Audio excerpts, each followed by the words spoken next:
apa kabar? Bung Rocky, ini kalau kita mengamati dolar, ini masih terus bertengger. Jadi dia nggak mau turun-turun juga. Ini masih di seputar dia mendekati 16.400 gitu. Dan orang malah khawatir ini kalau sudah nanti tembus 16.500, ya 17.000 itu tinggal soal waktu saja. Karena ini kan kita tahu pasti tarik menarik antara kekuatan Bank Indonesia untuk intervensi gitu. Sementara kalau disebut nanti ada spekulan yang masuk ya langsung berantakan. Nah, ini kita evaluasi sekarang Bung Rocky. Karena Pak Jokowi tentu kita banyak yang ingat ketika Pak Jokowi tampil dulu tahun 2004, dia waktu itu menjanjikan bahwa dolar bisa tembus 10.000. Angkanya waktu itu 11.600. Sekarang ini menjelang akhir masa jabatannya Pak Jokowi ternyata bertengger di 16.400. Artinya itu turunnya sekitar 41,38%, Bung Rocky. Jadi dia ini benar-benar kalau tadinya diharap menjadi berkah sekarang menjadi kutukan gitu terhadap dolar. Iya si dolar nggak mau masih bertengger di situ. Dia Ya. justru nunggu Jokowi yang turun kira-kira. Oh gitu ya. Dolar naik, Jokowi turun gitu ya. Begitu turun tuh. Jadi terbalik kalau Jokowi turun maka akan membaik rupiah itu. Jadi Hmm. sekali lagi kita lihat bahwa ini kan soal mata uang, kurs segala macam itu kan itu mainan persepsi. Dan Ya. dalam persepsi itu spekulan bermain tuh. Hmm. Jadi Bank Indonesia tentu bikin kalkulasi tuh tentang easy money dari mana parameter-parameter itu dia hitung. Tetapi orang baca dengan gampang, wah, yaitu bertengger dan justru naik pelan-pelan itu artinya tabungan Bank Indonesia itu untuk intervensi sudah habis itu kan. Itu mudah sekali kita lihat keadaan semacam itu. Tetapi ada hal yang juga harus kita perhatikan bahwa spekulan-spekulan ini juga menunggu keajaiban atau semacam sinyal awal dari partai dari kabinet Pak Jokowi kan. Ya. Dan belum kelihatan sinyal dari Pak Jokowi pada Pak Prabowo. Prabowo. Lain Hmm. kalau sorry Pak Prabowo, kalau Pak Prabowo bilang Menteri Keuangan saya ini, Menteri Perdagangan saya ini, Menteri yang ngatur-ngatur konsumsi pangan ini, ya mungkin investor merasa oke, lebih lebih masuk akal itu. Dan kalau itu dipamerkan tentu akan sedikit menolong. Tetapi itu juga problem pada Pak Prabowo karena Pak Prabowo sampai sekarang kelihatannya masih memilih nih yang akan mengatur ekonomi ini dari kalangan perbankan moneter atau dari kalangan fiskal gitu yang paham tentang APBN tetapi hanya mengandalkan pajak untuk menutupi APBN. Kalau dari kalangan moneter maka permainan jumlah uang yang beredar itu yang akan menentukan efisiensi dan pertumbuhan. Itu belum ada dilihat oleh pasar kan. Jadi Pak Prabowo masih menunggu tuh komposisinya bagaimana sebetulnya. Hmm. Sementara Jokowi sudah tidak mungkin diselamatkan karena semakin Jokowi menerangkan sesuatu, semakin orang anggap bahwa dia sebetulnya justru lagi memerosotkan Hmm. ekonomi Indonesia dan. Nah satu-satunya sinyalnya dari Ibu Sri Mulyani. Ibu Sri Mulyani selalu bicara tentang kalau persepsi bisnis, persepsi politiknya bagus, maka kita masih bisa atasi penurunan Ya, dolar ya, ya. ini. Iya, Ya. tapi yang ngomong adalah Sri Mulyani yang persepsinya sendiri nggak ada, nggak jelas. Ya, Kan ya. dia nggak bisa diterangkan dari awal bahwa ini terjadi karena kebijakan rejim dia yang ngaco tuh, Hmm. yang konsumsinya berlebih, austerity-nya kurang, pemborosan di bidang infrastruktur, dan segi-segi yang seharusnya menghasilkan kualitas sumber daya manusia tidak dibangun. Jadi semua itu persepsi justru yang sudah terbentuk sebelum dolar mulai merosot. Jadi Sri Mulyani nggak punya lagi poin untuk meneduhkan volatilitas dolar ini. Ya, ya, ya. Ini memang apa ya? Agak aneh ya, karena Pak Prabowo ini bagaimanapun kan dia sudah memenangkan pemilu Pilpres sudah menang dan dia merupakan kelanjutan dari pemerintahnya Pak Jokowi. Tapi sampai saat ini kita sama sekali belum tahu seperti apa kabinetnya Pak Prabowo. Ini kan menunjukkan bahwa belum selesai tarik menarik di kepentingan di internalnya koalisi itu gitu, termasuk saya kira kaitannya dengan Pak Jokowi juga begitu. Ya mungkin Prabowo ingin pastikan dulu nih Jokowi dapat berapa, Gibran dapat berapa, baru disusun. Nah justru di situ terjadi tarik menarik antara keinginan Jokowi untuk mengendalikan kabinet dan permintaan koalisi untuk mendahulukan mereka. kan tetap koalisi menganggap kan Jokowi udah selesai.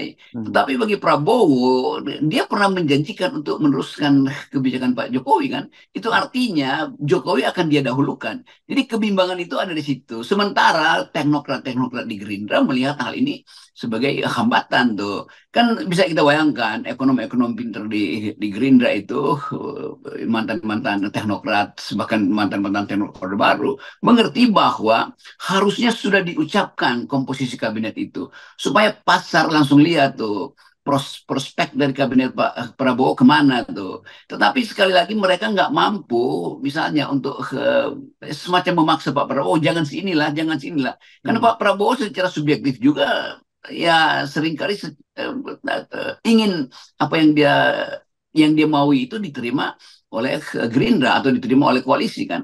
Padahal ini soal yang lain tuh bahwa Prabowo harus mulai membaca kepentingan yang lebih luas untuk tukar tambah bukan sekedar mengatakan ini baik karena Jokowi menginginkan dia. Jadi itu intinya tuh. Jadi saya bisa bisa duga bahwa di kalangan teknokrat Partai Gerindra tukar tambahnya belum selesai itu. Hmm. Yang kedua, di kalangan partai-partai pendukung itu lebih gila lagi. Karena di situ bukan soal kapasitas, tapi soal jumlah yang diminta kan. Kan di Ya. partai-partai pendukung nggak peduli kan mau kapasitas apapun, pokoknya gue dapat lah kira-kira begitu. Hmm. Sementara Gerindra mesti menghitung, terutama di bidang ekonomi, siapa menteri yang bisa jadi sinyal pasar, siapa menteri yang bisa diterima oleh negara-negara Barat, siapa menteri-menteri yang mampu untuk bernegosiasi dengan IMF dan World Bank. Kan itu intinya di situ. Nah itu yang tidak kita dengar. Dan itu artinya ya ada kebingungan dalam penyusunan portofolio kabinet Ya. Prabowo.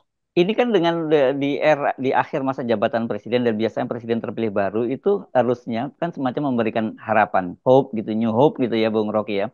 Tapi indikator tadi Ya, ya, ya kalau kita lihat dari sisi nilai rupiah itu kan aneh justru di menjelang pergantian kekuasaan rupiahnya menurun. Jadi memang Pak Jokowi jadi bawa beban karena dia tahu bahwa ini yang Anda sebut tadi excess baggage-nya itu akan disampaikan Pak Prabowo gitu. ya itu. Dan Prabowo kan mesti udah sebut aja, oke, Jokowi iya, tetapi secara rasional Jokowi ada liability itu, bukan lagi Hmm. aset Hmm. untuk dipamerkan ke luar negeri. Kalau Jokowi masih aset, begitu Prabowo bilang saya akan meneruskan Ya, program Pak Jokowi itu geliat investasi masuk lagi betul. kan, oh berarti Betul. bagus. Tapi Hmm. kan Jokowi sendiri yang gagal untuk mendatangkan investor asing kan. Jadi Betul. Jokowi adalah liability, beban bagi Prabowo dan Prabowo ragu-ragu buat mengucapkan itu. Keraguan-raguan itu dibaca oleh internasional. Akibatnya apa? Ya sentimen negatif terhadap ekonomi Indonesia kan.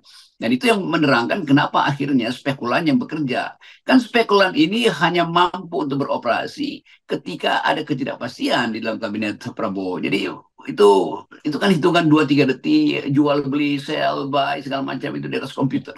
Itu yang mereka kerjain sambil memeras peluang bahwa orang-orang yang diinginkan oleh pasar itu yang harusnya dipilih oleh Prabowo bukan yang diinginkan oleh Jokowi kan itu Ya, permintaan dari para spekulan ya. apa namanya global financial player.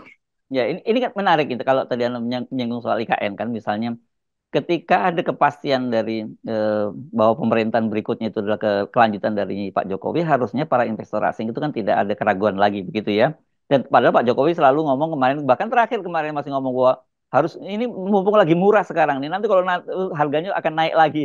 Walaupun Pak Jokowi udah jadi sales promotion boy, yang super sales promotion boy, tapi tetap tidak menarik perhatian. Ini kan menarik karena padahal sudah ada garansi setidaknya dari Pak Prabowo bahwa ini akan lanjut kok gitu. Tapi kok tidak ada yang percaya juga gitu.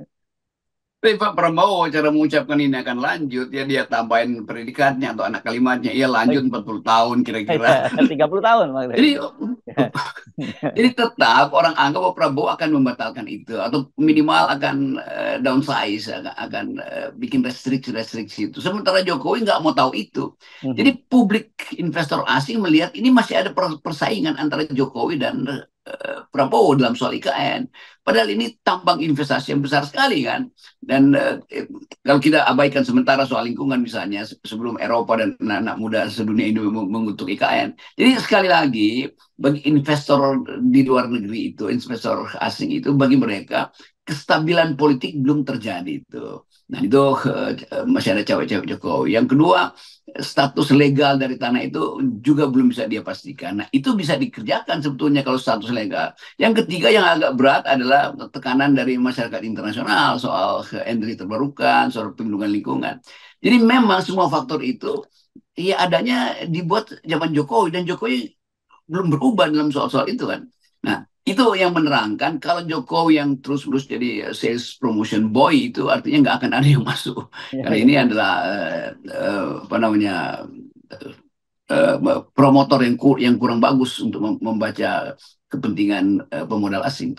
Ya. Nah, kalau kita balik ke apa rupiah tadi ya dengan sentimen pasar seperti tadi itu, ya kita kayaknya nggak punya harapan bahwa ini rupiah kembali menguat begitu ya, Bung Rocky. Malah justru kita khawatir cenderung akan lebih melemah terus gitu sampai akhir masa jabatannya Pak Jokowi, kecuali kemudian Pak Prabowo bisa memberikan ketika awal periode pemerintahan memberikan kejaminan pada pasar, dia akan berbeda dengan Pak Jokowi.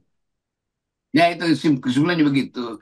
Sebelum Prabowo mengucapkan sinyal yang berbeda dengan Jokowi, pasar menganggap bahwa Jokowi itu tidak mampu untuk menghidupkan harapan. Jadi nggak ada Ya. yang masuk ke sini kan. Kan kesimpulannya sederhana gitu. Tapi menekan Prabowo untuk membuat sinyal yang berbeda dengan Jokowi juga Prabowo ragu-ragu karena dia belum dipilih kan. Nah, di dalam masa 5-6 bulan ke depan itu persepsi publik bahwa Indonesia akan bangkrut itu akan makin melemahkan rupiah tuh. Dan itu udah terjadi itu bahwa emak-emak udah mulai mencari sumber investasi lain, mulai meragukan bahwa asapnya akan ngepul. Ini efek berantai dari psikologi buruk Jokowi ini akan jalan terus tuh. Apalagi masih muncul nama Kaisang tuh, Gibran udah disebut-sebutin terus Hmm. akan meneruskan proyek Jokowi sampai 30 tahun ke depan, bahkan cucunya itu udah disiapkan di Surabaya kan. Semua itu kan menimbulkan ini rasional nggak nih Indonesia nih? Mana ada investor yang mau masuk hanya dengan hipotesis bahwa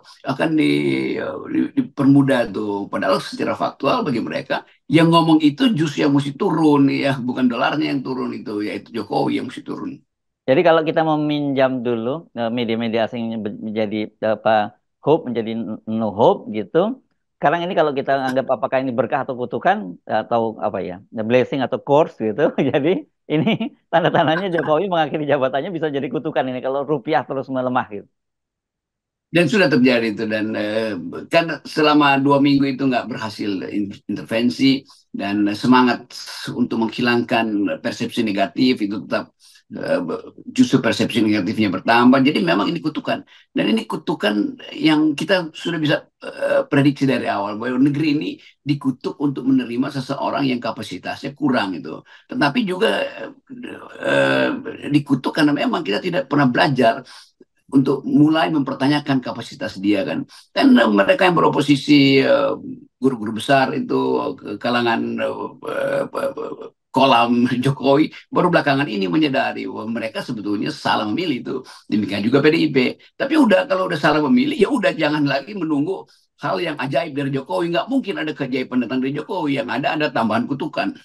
Ya, ya, ya, ya, ya. Oke, sekarang terjawab ya. Dulu kalau orang banyak yang mimpi, kalau biasanya kan begitu Bung Rocky, setiap kali dulu masa jabatan apa ada presiden baru kan ada apalagi di kosmologi Jawa ada Satrio Piningit gitu yang seperti sudah Ya, disebutkan itu. Ternyata ini sudah 10 tahun dan Pak Jokowi itu bukan Satrio Piningit gitu.